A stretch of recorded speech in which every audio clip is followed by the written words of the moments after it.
Suponhamos que isto seja uma caveira. Mas o que significa? Uma bandeira de piratas?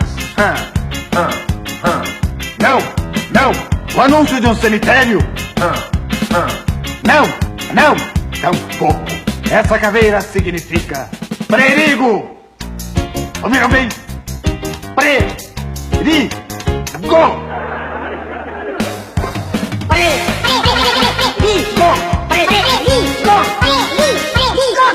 Não!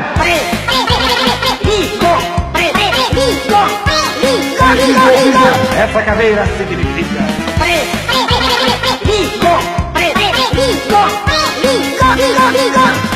por exemplo, se virem uma caveira e uma garrafa, significa que essa garrafa contém veneno. E se vocês beberem,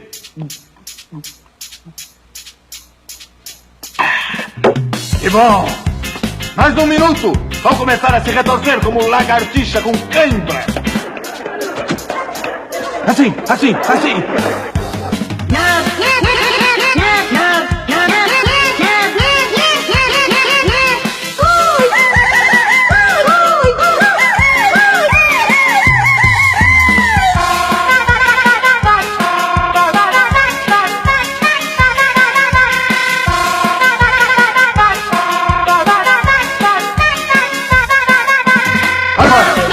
Essa caveira estiver onde tem coisas de eletricidade, vocês colocam a mão.